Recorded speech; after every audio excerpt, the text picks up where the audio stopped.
Un afectuoso saludo a todos y todas. Desde el 28 de abril pasado, la sociedad colombiana experimenta una conmoción sin precedentes. El gobierno de Iván Duque decidió presentar el texto de la reforma tributaria al Congreso de la República y eso ocasionó que cientos de miles de colombianos salieran a las calles a manifestar su inconformidad, puesto que no habían sido tenidos en cuenta para la elaboración de tal documento. Tampoco se tuvieron en cuenta las difíciles situación económica que supuso la pandemia, la cuarentena y demás. Esto hizo que hubiese marchas multitudinarias, concentraciones en muchas ciudades, pueblos y municipios del país. El 3 de mayo, el expresidente Uribe lanzó un tuit y a partir de allí hubo un nuevo cambio. La violencia recrudeció, la fuerza pública leyó ese mensaje cifrado y desató una violencia sin par, sin parangón. El tuit decía más o menos que se debía resistir la revolución molecular disipada. Al principio se lo tomaron en broma. Pensaron que el señor estaba desvariando y que era sencillamente el tuit de alguien loco o esquizoide. Los resultados saltan a la vista. Según la ONG Temblores e Indepaz, al día de hoy hay más de 40 personas muertas. 28 personas les han amputado uno de sus ojos. Hay más de 500 desaparecidos. La violencia física de parte de las autoridades no para. Ese es el fenómeno que les invito a analizar el día de hoy. La revolución molecular disipada que proponía Félix Guattari. Para eso vamos a tomar este libro como excusa. El libro Disturbio de Miguel Ángel Manrique. Nos vamos a valer de la literatura para analizar la difícil situación de la nación colombiana. Bienvenidos a todos y todas. La filosofía, la historia, la literatura, el arte en general nos deben servir para entender nuestra realidad. No se trata de comprender lo que los textos proponen y ya, se trata es de poderlo relacionar para comprender nuestra realidad. Por ejemplo, la historia. Nosotros podemos leer la historia y ver cómo teníamos o no teníamos semejanzas con nuestros antepasados. Las semejanzas son bastante importantes, pero sin lugar a dudas son más interesantes las diferencias, ver cuáles fueron los cambios, los contextos que suscitaron esos cambios, las circunstancias y a partir de allí trazar una relación entre esos antepasados y nosotros. Digamos, es básicamente lo que pretendemos hacer con el libro de Miguel Ángel Manrique, que se llama Disturbio, una novela bastante interesante, escrita por allá en el 2012 y que a mi manera de ver nos sirve perfectamente como excusa para entender el atroz momento por el que atraviesa la sociedad colombiana. Hace muy poco en este mismo canal hablamos de La sombra de Orión de Pablo Montoya, ¿recuerdan? Y vimos cómo la Comuna 13 fue sitiada por militares, policías, paramilitares, dirigidos desde Bogotá y Medellín por el ejecutivo de aquella época. El objetivo era aniquilar las milicias del ELN, las FARC y otras que rondaban por estos barrios. 20 años después, las víctimas todavía no conocen exactamente qué ocurrió y dónde están sus familiares. Bueno, pues lo que está pasando ahora en algunas ciudades, en algunos barrios de nuestro territorio, es exactamente el mismo procedimiento de la Comuna 13. Autoridades policiales, militares, unidas con fuerzas paramilitares, atentan contra población desarmada y muy seguramente no vamos a tener noticia de ellos en mucho tiempo. La única diferencia de los dos hechos, a nuestra manera de ver, es que en la actualidad están quedando registrados en pantallas y en cámaras de celular. Bien, la novela de Miguel Ángel Manrique es lo que se llama una novela de campo. Es una novela que transcurre en los espacios de la Universidad Nacional en la década de los años 90.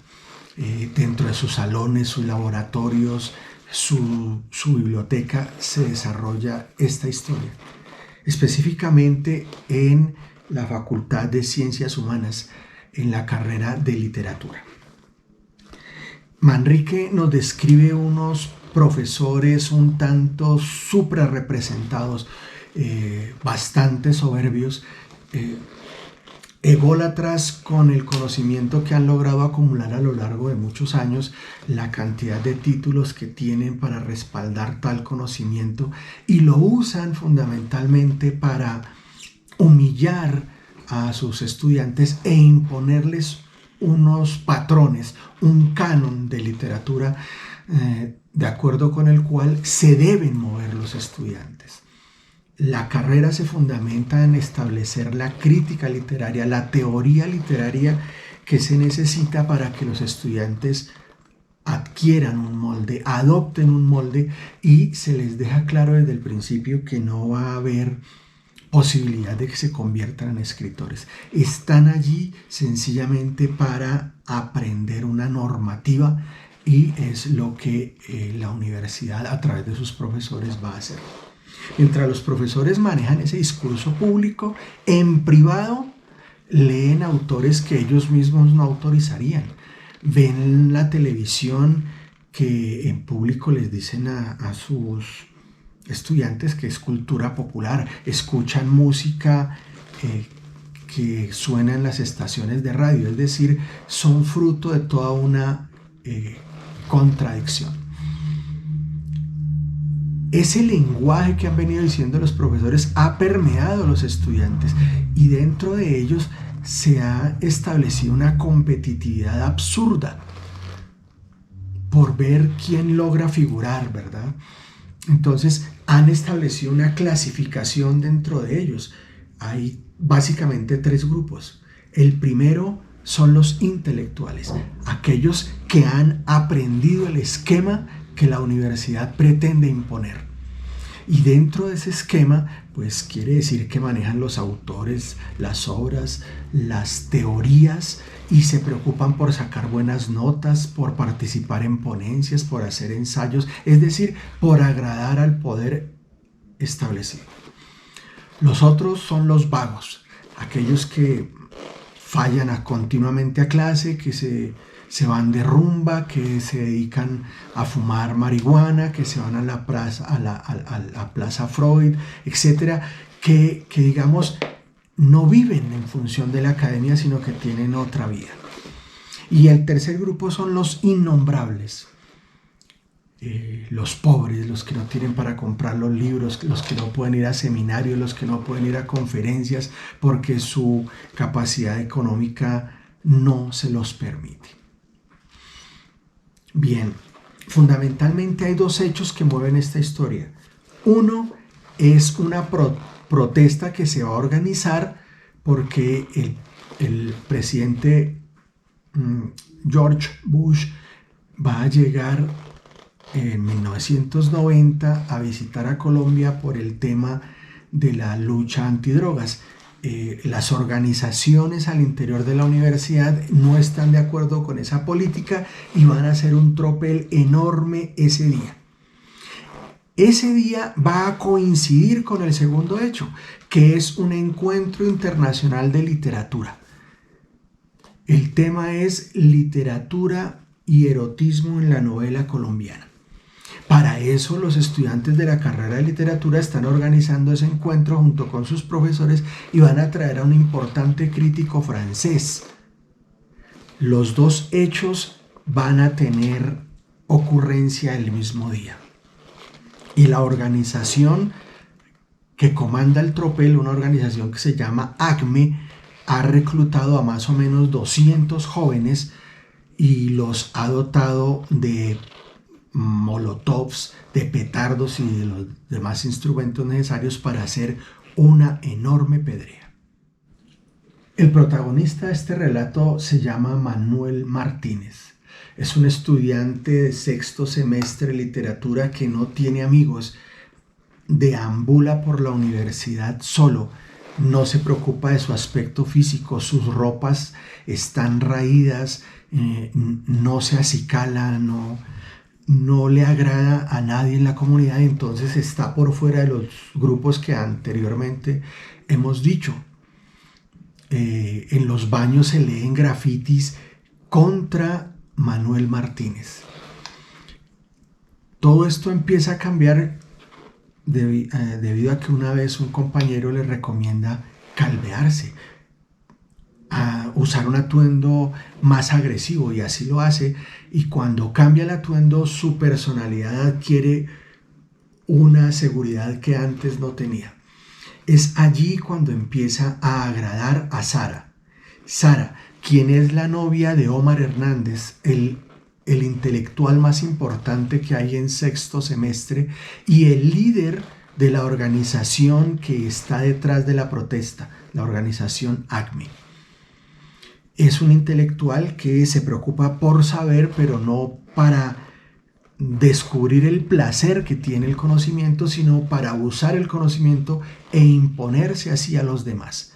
Es un machista, Omar, que un día en un arranque de ira golpea a Sara y esto hace que su relación termine, y a partir de allí entonces Sara empiece a salir con Manuel.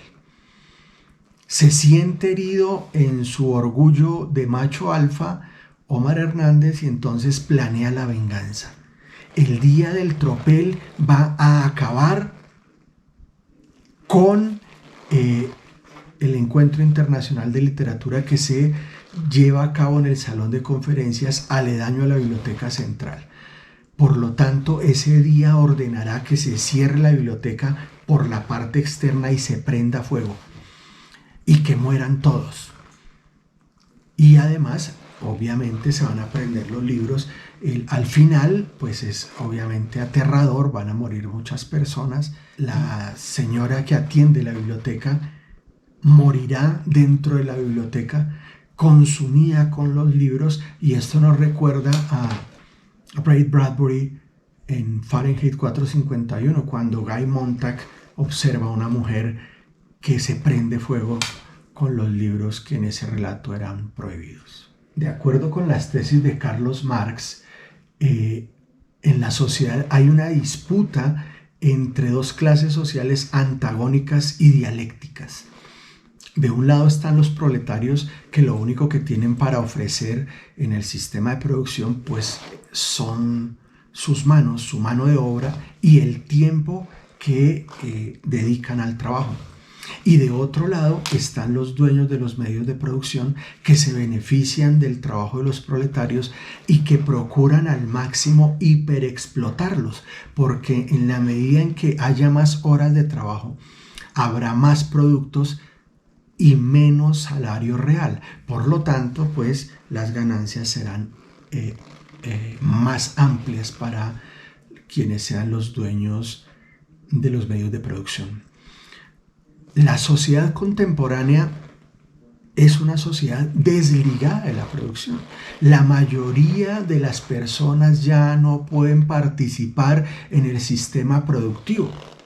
Por eso cada vez más verás desempleados, mendigos, empleos basura, etcétera, porque el sistema de producción se ha tecnificado tanto que cada vez requiere menos participantes, ¿verdad? Eso supone entonces que el grueso de la población deberá no tener trabajo. El neoliberalismo llega a profundizar esos hechos, porque el neoliberalismo ofrece simplemente empleos no formales, sin seguridad social, sin vacaciones, con bajos salarios.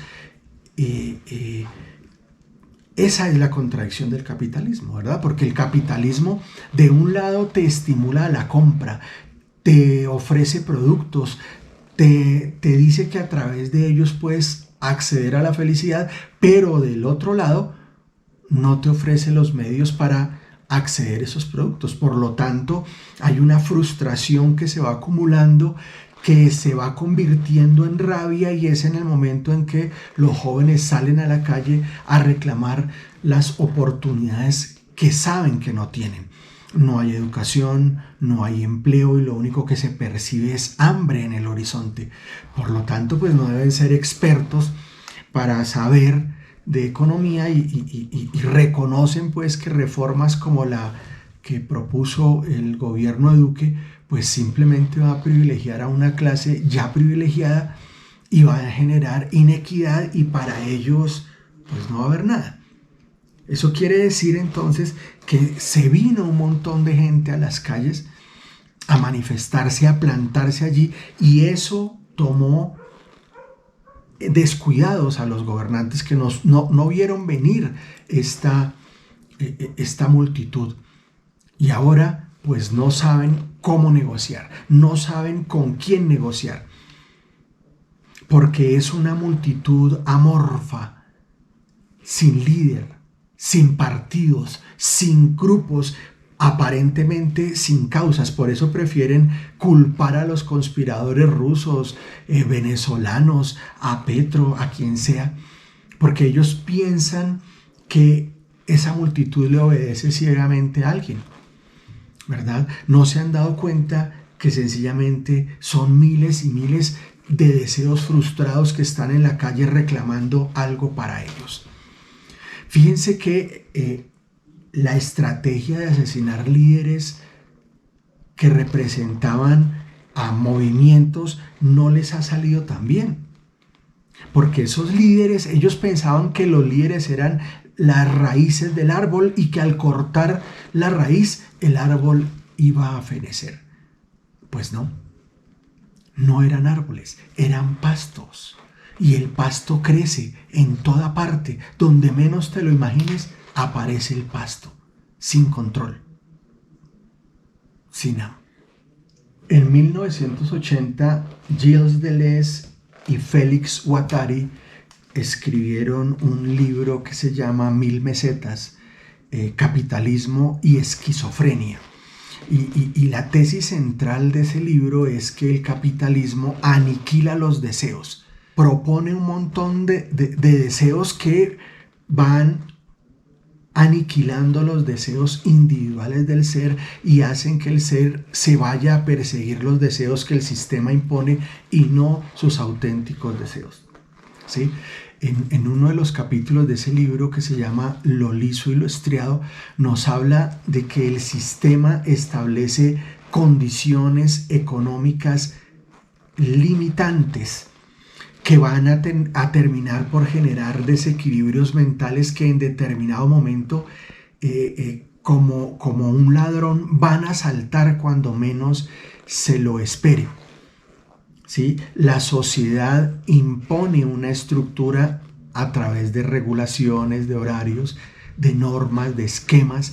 Todo eso tiene como objetivo uniformizar, crear una suerte de homogenización en la sociedad. A ese fenómeno le llaman ellos estriaje, al fenómeno mediante el cual la sociedad va adaptando a los ciudadanos, para borrar todo rastro de individualidad, de autenticidad. ¿verdad? Y para eso pues se vale de instituciones como la familia, la educación, la cultura, la religión, los medios de comunicación que nos están diciendo permanentemente qué pensar, en qué creer, cómo vestirnos, qué sentir, cómo amar, etcétera. Ese es todo el proceso que ellos llaman el proceso de estriaje. Lo liso es la posibilidad de romper lo estriado, de romper lo establecido, de hacer que en determinadas circunstancias esa estructura impuesta se nos olvide y la burlemos, no la tengamos en cuenta. Por ejemplo, si alguien está enamorado, pues seguramente el amor le hará que pase por sobre los tabúes, que se le olvide los condicionamientos que le han impuesto y entonces pues entrará en un espacio de lisura, como diría Deleuze y Guattari, ¿verdad? Cuando alguien está ebrio, pues evidentemente pasaría un fenómeno semejante. Pero además, cuando alguien está furioso, también va a pasar por sobre lo que lo contenía. El miedo, el temor, la angustia, todas esas cosas.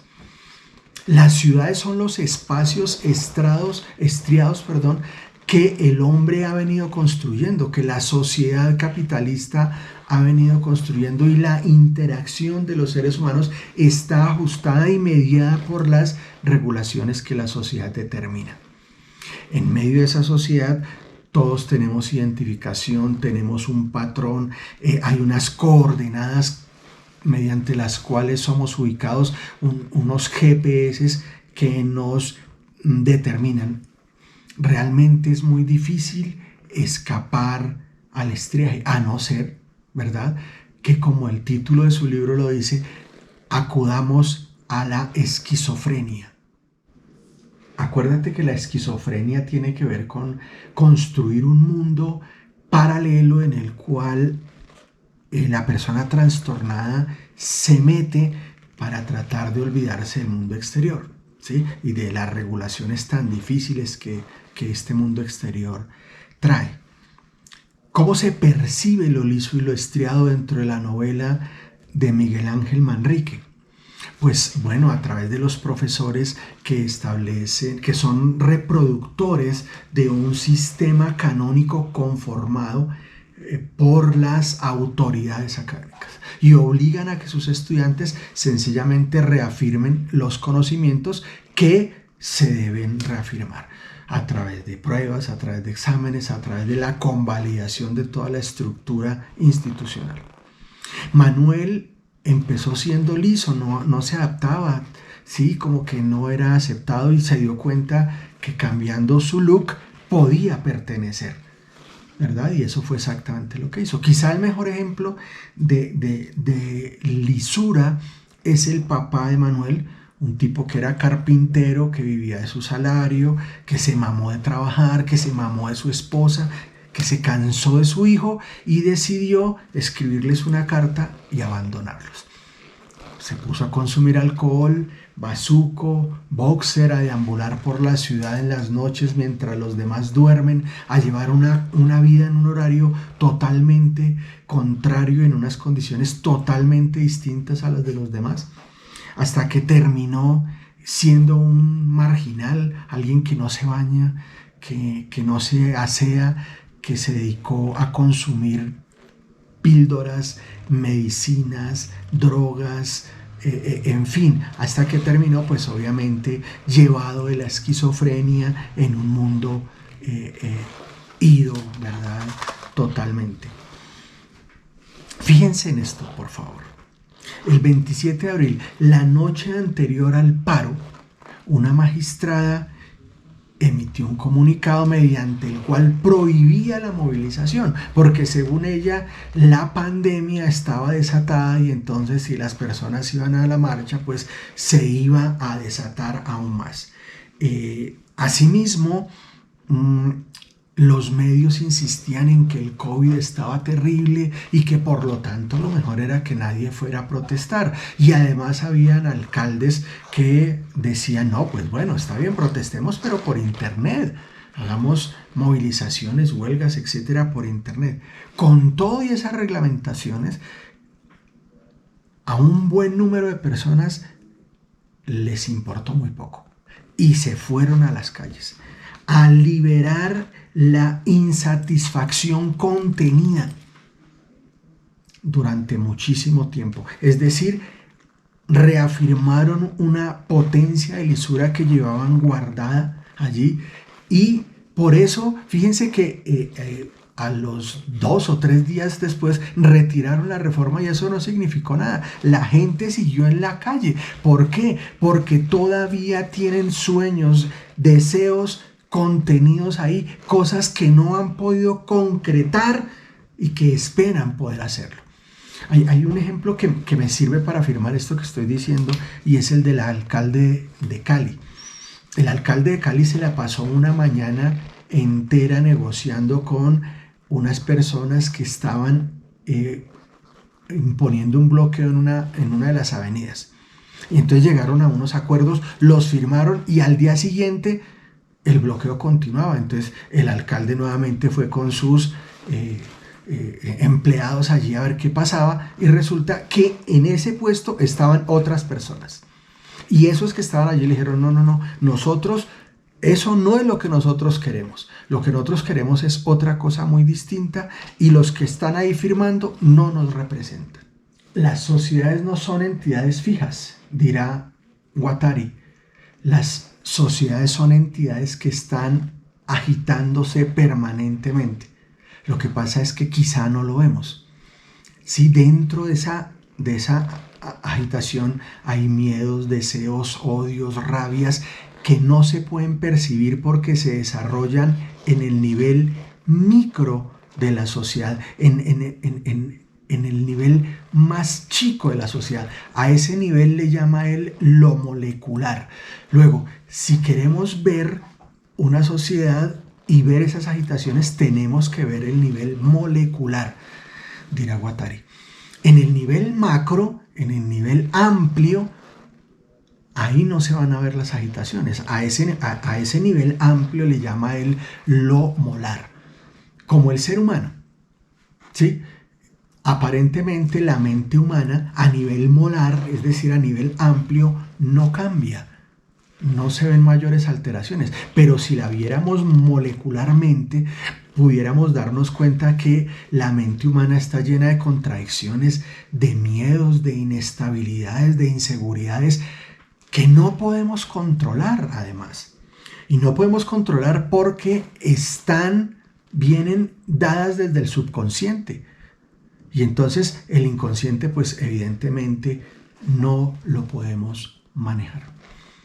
Para Guattari, la sociedad debe ser vista en esos dos niveles, desde el nivel molar, ¿verdad? Desde el nivel amplio, de una manera alejada, pero además desde el nivel molecular, desde el nivel individual. Estos dos conceptos evidentemente son interdependientes.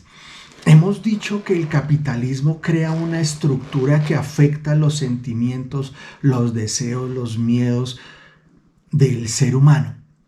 Estamos determinados por ese sistema a través de la propaganda, a través de las mercancías, a través del consumo, de la entretención. Ese sistema nos crea necesidades para controlar lo que hacemos. Nos invade de deseos, de sentimientos, de pensamientos. Es decir, el sistema capitalista a nivel molar es un sistema plagado de regulaciones, pero a nivel molecular nos impone deseos, nos impone gustos, nos impone miedos, nos impone fobias, nos crea un montón de regulaciones que no podemos percibir y que además no podemos controlar, porque ya hemos dicho, se dan a nivel del inconsciente.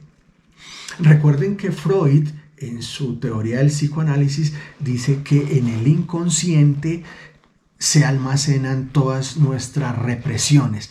Los deseos insatisfechos están allí almacenados y que van a salir a partir de unos comportamientos desviados, digamos, que él le llama neurosis, angustias, miedos, depresiones, etc. Freud trataba esas desviaciones, esos comportamientos neuróticos, con tratamientos individuales. Y ahí entonces aparece Guattari y le dice que es un error, porque si el capitalismo es una imposición sobre toda la sociedad, el tratamiento no puede ser individual, sino que requiere un tratamiento colectivo. Y para eso pues sugiere un mecanismo. Veamos tres cosas. Una, el comunismo impone una idea colectiva sobre los individuos. Luego el deseo de los individuos se debe aplazar para que pueda desarrollarse el objetivo grupal, colectivo, ¿verdad? El capitalismo, en cambio, exacerba la individualidad para que se satisfagan los deseos. Sin embargo, no son los deseos auténticos del sujeto, sino que son deseos impuestos por el mercado y etcétera, etcétera. Es decir, la realización de esos deseos no produce la felicidad del sujeto. En contraprestación, Guattari propone conectar los deseos contenidos por el sujeto y viabilizarlos a través de la acción colectiva. Es a eso que él le llama revolución molecular disipada. Es una revolución porque pretende una modificación en la estructura molar de la sociedad. Es molecular porque está basada en los sujetos, en las particularidades que cada sujeto tiene. Y es disipada porque esta revolución no tiene líder, no tiene centro, no tiene núcleo, es pasto que está regado, ¿verdad? Es decir, la propuesta de Guattari busca que lo molecular, lo individual, se articule con la sociedad, con lo molar. Y para eso propone tres tipos de ecologías. Una ecología natural que busca revisar nuevas relaciones con la naturaleza. Una ecología social que busca nuevas relaciones con los otros, con la otredad, ¿cierto? Y una ecología de la mente que busca una interiorización, una nueva subjetividad. La revolución molecular tiene que ver con las tres ecologías, ¿no? Entonces, por ejemplo, los ambientalistas, fíjense que los ambientalistas no tienen líder, no tienen un núcleo, no tienen un centro, ¿verdad? Los ambientalistas cuestionan el sistema molar de producción capitalista. Lo han llegado a controvertir y se han convertido en un verdadero reto. Han logrado imponer su deseo para que las empresas de producción petrolera o yo qué sé, tengan en cuenta normas medioambientales. Fíjense entonces cómo lo molecular ha logrado impactar lo molar. Lo mismo podríamos decir del feminismo, ¿cierto? El feminismo no es una lucha de mujeres simplemente para que las incluyan dentro de la sociedad y ya. No, las feministas han logrado que se replantee la política. Ahora se habla de paridad de género, por ejemplo, y que las mujeres tienen que tener el mismo espacio en los órganos de gobierno y etcétera, ¿verdad? El feminismo ha logrado impactar lo molar porque están hablando de temas económicos, por ejemplo, que el trabajo doméstico debe ser pago, debe ser reconocido a través de un salario. Lo mismo pudiéramos decir de los movimientos campesinos e indígenas que han buscado una nueva relación con la tierra. Proyectos como el de Suma Casay, que fue del gobierno del anterior presidente del Ecuador, Rafael Correa. Ahora veamos esto. El 3 de mayo, cuando Uribe coloca el tuit ese que dice hay que resistir la revolución molecular disipada, se desató una matanza, un grito de guerra, y vieron el movimiento social como si fuera un movimiento guerrillero y le dieron tratamiento de guerra. ¿Por qué? Pues sencillamente porque Uribe y el chileno ese que lo asesora tomaron las ideas de Guattari, de Deleuze, de Foucault, etc., y las tergiversaron de la peor manera para adecuarlas a sus mentes enfermas. Según ellos, Guattari lo que pretende es hacer una revisión del marxismo para tomarse el poder a través del movimiento social. No, las feministas no quieren tomarse el poder, los ecologistas tampoco quieren tomarse el poder, los LGTBI tampoco quieren tomarse el poder, sencillamente quieren poder impactar lo moral para que sean escuchados y que sus deseos se puedan concretar. Veamos otro asunto que me parece bastante importante, el asunto de la hegemonía según Antonio Gramsci. La hegemonía tiene que ver con el sentido común, ¿sí? El sentido común, lo que está allí en el ambiente y la sociedad impone como sentido común. Los marxistas decían que esa hegemonía la imponían las fuerzas económicas y de producción y pare de contar, ¿sí? Ellos, según los marxistas, imponían el modelo de cultura y ya. Para Gramsci no es así. Para Gramsci ese sentido común es bidireccional. Claro, las fuerzas económicas y políticas imponen un discurso, pero también la sociedad impone otro discurso. Veámoslo en un ejemplo. Hace 20 años Uribe tenía el 90% de aceptación. Es decir, que la mayoría de la población estaba de acuerdo con la seguridad democrática y las prácticas que ella suponía. Pero había un 10% de la población que tenía un pensamiento contrario al pensamiento hegemónico del uribismo. Y ese 10% desde esa época ha venido enfrentando el discurso del uribismo hasta que hoy ya vemos que el uribismo como discurso está de salida, ¿verdad? Es decir, la sociedad no solo la regula el aspecto económico, no, la sociedad también tiene que ver con las ideas y la representación de esas ideas que generalmente vienen establecidas como pensamiento hegemónico desde el poder. Por eso para los gobernantes es tan importante que haya un consenso a la hora de gobernar. Gobiernos autoritarios como este controlan los medios de comunicación, controlan la fiscalía, la procuraduría, controlan instituciones, controlan medios, etcétera, para opacar las voces disidentes, las voces disonantes, es decir, para que se oiga una sola voz.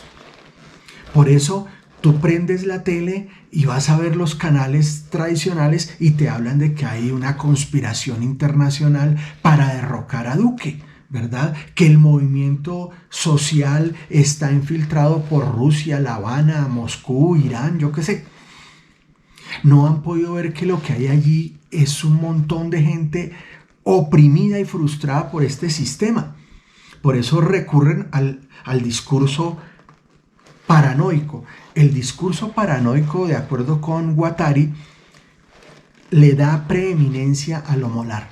Es decir, ellos no conciben que haya multitudes de muchachos que estén en las calles insatisfechos. No, para ellos se explica más fácil. Es Petro el que les hace caso, como si esos muchachos fueran estúpidos y estuvieran allí esperando a ver qué dice Petro o qué no dice Petro, ¿verdad?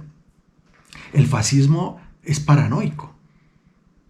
Por eso necesitan controlar las instituciones y dividen más o menos la sociedad en dos. Los que están con ellos y los aplauden, pues tienen derechos y garantías. y los que no están con ellos y están contra el pensamiento hegemónico, pues probablemente no tengan derechos, sino represión y todo eso que hemos visto por estos días. Fíjense que Nancy Patricia Gutiérrez, quien es la consejera presidencial para los derechos humanos, dijo el otro día en un comunicado que los derechos existen si los ciudadanos cumplen con los deberes. O sea, como los muchachos fueron a marchar y protestaron e hicieron barricadas, luego no cumplían con los deberes, por lo tanto no tenían derechos. La radio, la televisión, los periódicos tienen la visión del poder hegemónico, repiten la misma interpretación que el poder hegemónico, es decir, establecen ese sentido común, o más bien pretenden establecer ese sentido común que respalde al gobierno. Mucha parte de la población ya sabe eso y recurre a otros medios informativos, a medios alternativos de información, a redes, a transmisiones en directo. Fíjense que en Cali se estaba transmitiendo en directo, y entonces el hecho de que transmitieran en directo hacía que hubiera un discurso que se oponía al discurso oficial que aparecía por los medios. Y entonces, ¿qué decidieron hacer? Quitar internet, quitar la luz, etcétera, etcétera. Fíjense que entonces la batalla no solo es en las calles, la batalla es en todo el nivel molar de la sociedad, porque es una batalla por el relato. El relato que se imponga será el relato que gane. Por eso nos corresponde trabajar en red de manera horizontal. Fíjense que muchos muchachos de manera intuitiva lo han hecho. Y entonces han hecho transmisiones en directo y llaman a artistas importantes, a deportistas importantes, para que la transmisión tenga visibilidad. Y entonces tiene más visibilidad que la cantidad de gente que puede ver RCN o Caracol. Fíjense que nos toca combatir las representaciones hegemónicas. Bien, muchachos, este fue un pequeño análisis como una contribución a ver si podemos comprender la complejidad de los hechos que nos rodean. Creo que he sido bastante reduccionista y por lo tanto te recomendaría ir a los textos para que puedas ampliar esto que yo te he dicho aquí. Fíjate que el terreno es el del pensamiento, el terreno es el de las ideas. Tenemos que luchar contra ese pensamiento hegemónico. Quien logre establecer el pensamiento hegemónico logrará establecer cuál es la verdad, cuál es la memoria, cuál es la historia. Por lo tanto, fíjense que la tarea está por hacerse, ¿no? De alguna manera este modesto canal pretende luchar contra ese pensamiento hegemónico y buscar otras interpretaciones. Por eso tú también debes ver cómo hacer. Desde donde estás se puede apoyar el paro sin necesidad de ir a marchar. Hay que buscar cómo hacer para establecer la narración del paro, las grabaciones del paro, la fotografía, los cortos, las canciones. En fin, ustedes han visto cuántos artistas han salido por esta época a plantear su postura, su interpretación, a plantar cara frente al régimen. Todo eso solo busca hacer que lo molecular se vincule buscando transformaciones en lo molar, como diría Félix Guattari. Les agradezco muchísimo el tiempo. Creo que este video salió más largo de lo normal. Pido 1000 disculpas, pero espero que haya servido en algo. Cuídense muchísimo y les deseo los mejores vientos a su costado. Abrazos.